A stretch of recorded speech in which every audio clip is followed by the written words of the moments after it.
Hello, everyone, and welcome to Thorough Newspaper Analysis, which is brought to you by Lawseco. So today we will be discussing two articles, which are both of them are from Hindu. The first one is titled as "Towards Sustainable Growth." So this is a very nice article which talks about developing the right balance and striking the right balance between ecology and economy. So how we should make sure that whatever economic progress we are making, but we are not making it on the cost of the environment, and what do we actually mean by sustainable growth in this direction. The second one is smart walls for Indian borders. Basically, this takes the idea from the American President Joe Biden, who has thought upon bringing the smart walls between the borders of USA and Mexico. So, can that this idea also be good and successful for our own Indian borders as well? We'll be discussing in here. And finally, we have the news and flash column. If you're also preparing for judicial services examination, you can have a look at the Lord of the Courses, which is the judiciary test prep course from Lawseco. The link to this course is available in the description box below, and you can definitely have a look at it and enroll yourself for it. Also from the study of also from the landing page, you can download free study material for your own help in preparation. Also, you can have a look at our other courses for CLAT, All India Bar Exam, SEBI, etc. So this is the multiple choice question. New START treaty is an arms reduction treaty between USA and, so basically this is from today's discussion, so you be very careful when we talk about it. So this is an reduction treaty between USA and Iran, Turkey, India, or Russia. This is the descriptive question for the day.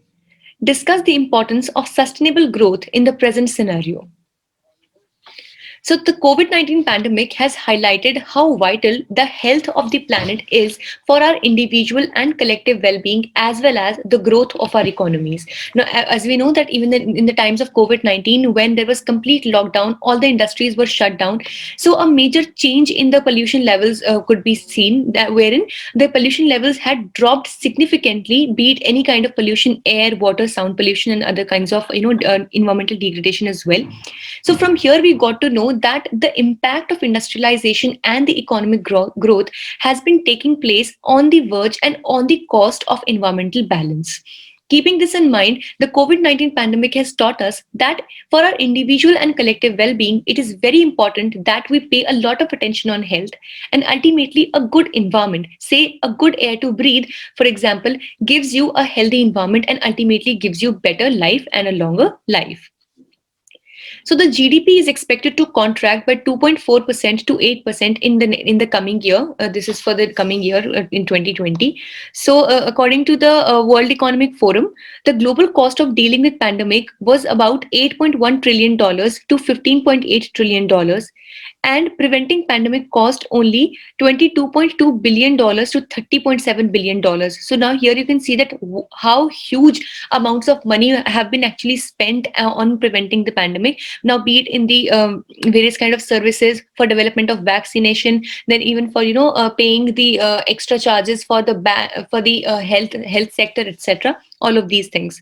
Then, according to the World Economic Forum's Global Risks Report for 2021, the top 5 risks that are that the countries would be subjected to include extreme weather, climate action failure, human environmental damage, infectious diseases, which is on the top priority, and biodiversity loss. And it also says that India will be one of those countries that would be severely impacted by all these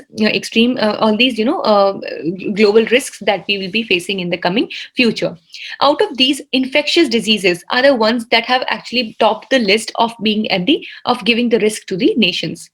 Then, according to the global studies, human ecological footprint, decline in wildlife populations, and conversion rates of natural ecosystems for other uses places India among countries experiencing highest rate of negative change. So, what we are actually doing that for the cause of industrialization, for the cause of economic growth, we are clearing up the forest, we are deteriorating all the natural habitats of the animals. Then we are actually increasing the human ecological footprint. By human ecological footprint, it means that what is the level of interference or what is the level of existence of humans in the ecological balance or ecological system. So we are increasing the ecological footprint of humans, declining the wildlife populations, and converting the rates of natural ecosystem for our uses. And due to this, India is experiencing very high rates of negative change. Then other studies like the Swiss Re Institute in 2020 had said that globally 20% of the countries, including India, have fragile ecosystems. By fragile ecosystems, we mean that we have already reached a verge of harming the ecosystem to such an extent that now it has become so fragile in order to shoot back or backfire to the humankind itself. Then the economics of biodiversity says that the Das Gupta review of 2021 highlighted the grave risks faced due to the failure of economics to take into account the rapid degradation of nature. So what we need to do is that we need to create the right balance between ecology and economy. So we should not be developing in such a fast pace or in such a manner that we ultimately forget about replenishing and working for the environment, and we completely target to degrade it. Now, as when we talk about the sustainable growth or sustainable development, in our even in our EVS books and or in our basics classes when we were in school back then, we used to study that by sustainable development or growth, we mean that we develop economically in such a manner that we leave enough resources for the future generations as well, and only then it will be called as a sustainable growth.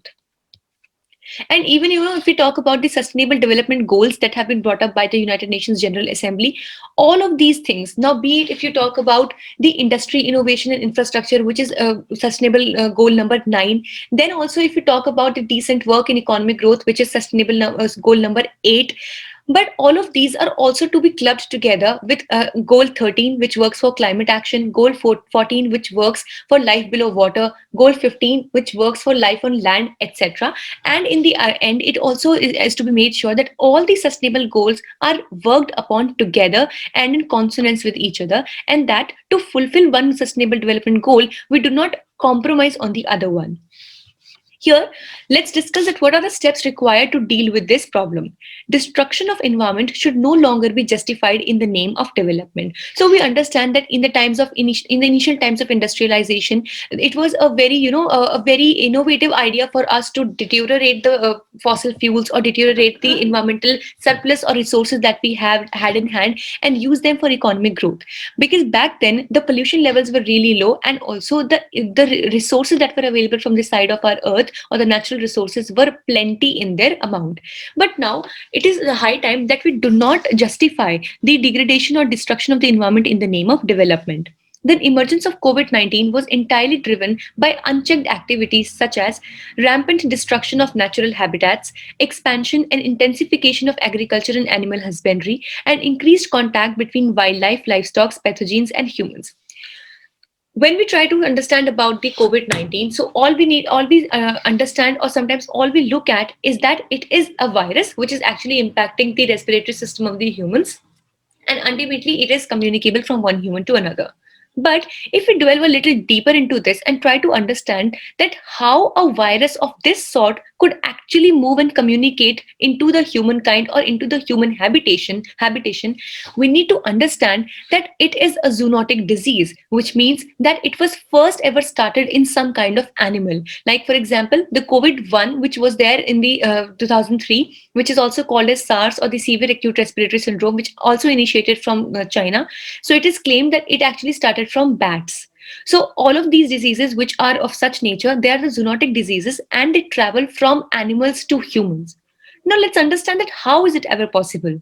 For this, what is happening is that the contact between the human and the wildlife is actually increasing a lot, because we are forcing the animals to move towards the cities, or in a way we can say that we are cutting down their own habitat and their places to live, and thus we are moving a lot into the forest, clearing up the forest and harming the ecological balance.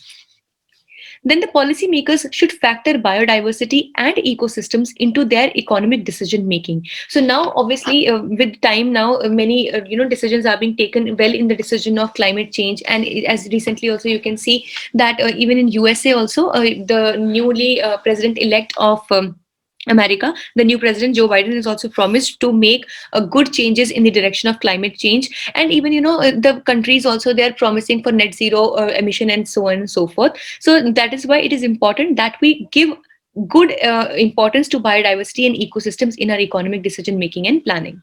Then transition from fossil fuel based economy to a sustainable, equitable, inclusive and just development models. So from moving to non-renewable sources of energy, we should move towards more sustainable and renewable sources of energy, like the hydroelectric sources, the solar power, wind power, etc. And then we should enhance the investments in the field of research in the sustainability science.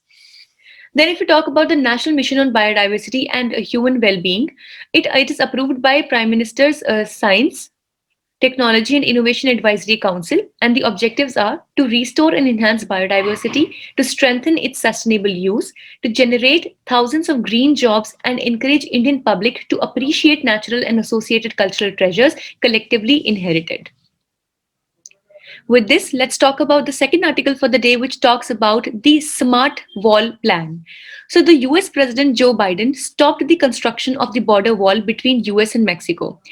With this, we need to understand that before Joe Biden, the very president of USA, Mr. Donald Trump, he was very much, he was quite adversary of Mexico, and he really did not appreciate any kind of, movement from Mexico. And he, most of the times, for anything that was happening in US, be it any kind of infiltration or any kind of terrorist activities or any other kind of, problems in the society at large, he used to blame the people of coming from Mexico, and he said that all of these people are migrating from illegally migrating from Mexico towards USA, and thus they are causing a lot of problem in the society.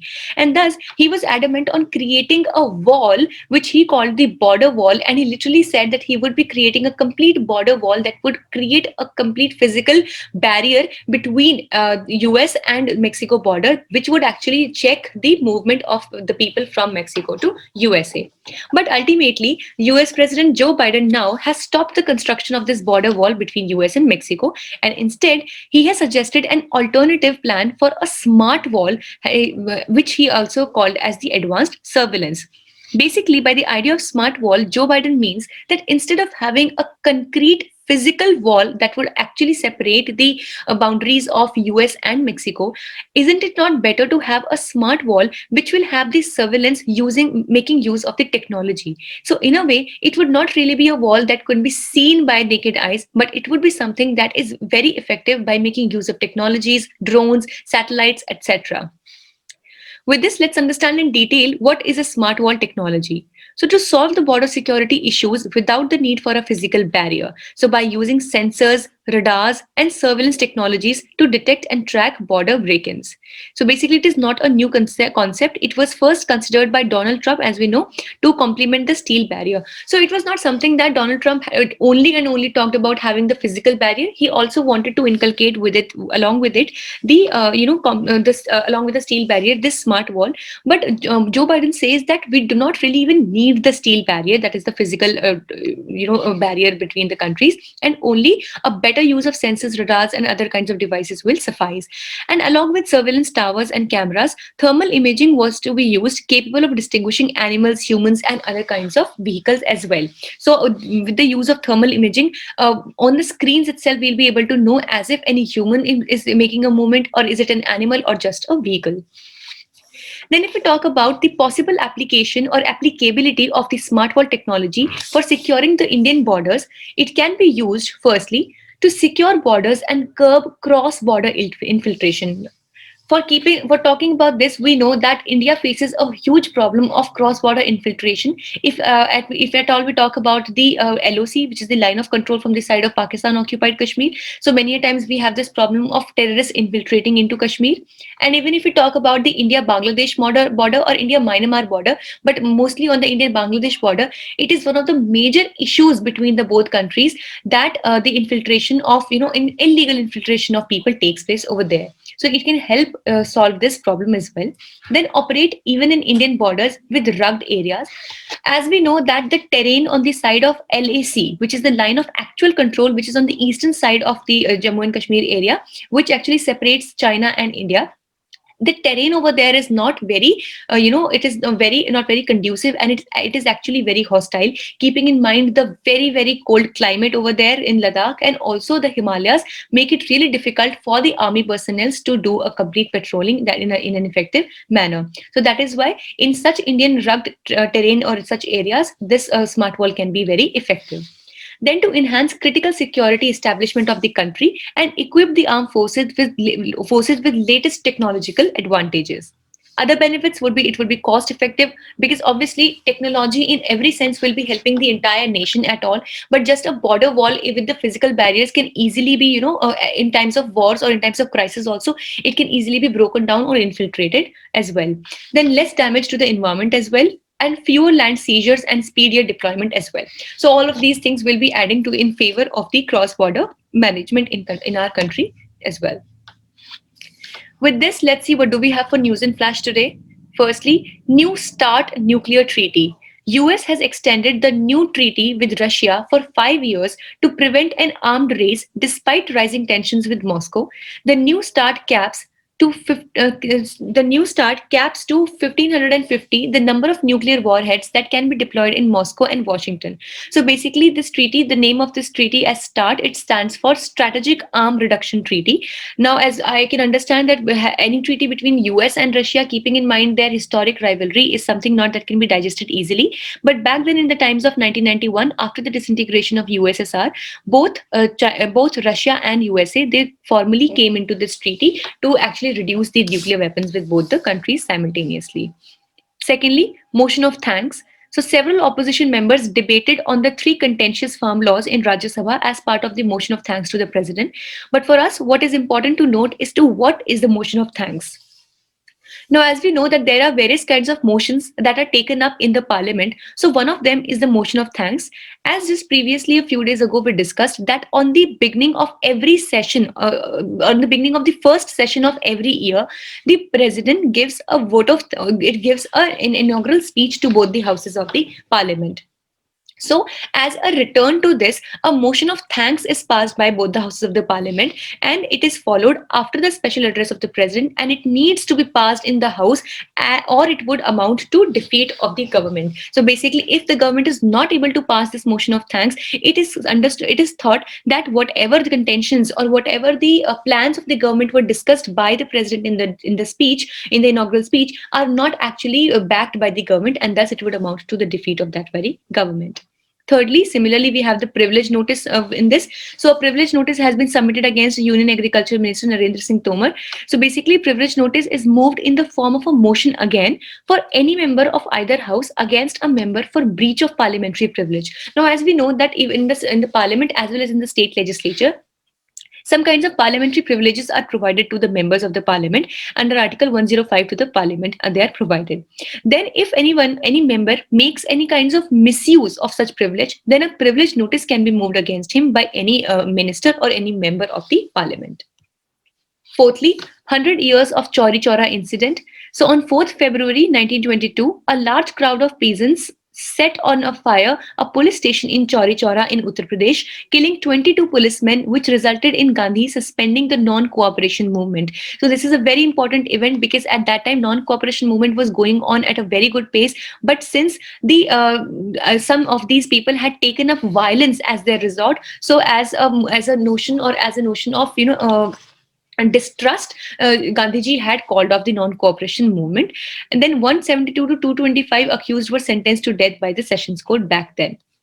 Next, DNA Technology Use and Application Regulation Bill 2019. So the panel headed by Jairam Ramesh has tabled its report in the parliament and has retained to the preamble to provide for the regulation and use of application of deoxyribonucleic acid or DNA technology for the purposes of establishing the identity of certain categories of persons, including the victims, offenders, suspects, etc.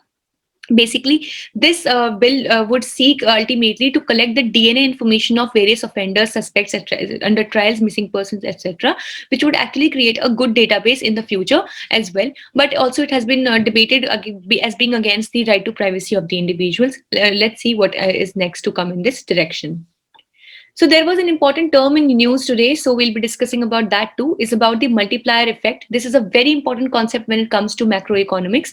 So in economics, a fiscal multiplier effect occurs when an initial injection into the money, into the economy results into a large final increase in the national income. Basically, as the name itself is suggesting, money multiplier effect. So this would like, for example, the government has injected 100 rupees into the economy, and if that 100 rupees is able to create an effect or able to create a value of, let's say, 500 rupees, so the multiplier, it has multiplied by 5 times. So that would be the multiplier effect of this particular money. So greater the multiplier effect of the money, greater are the returns from the economy. So this was all for the day. We hope it was a good and informative session for you all. Thank you so much for staying tuned with LawSikho. If you wish to download the PDF of today's slides, you can join a Telegram group. Thank you so much.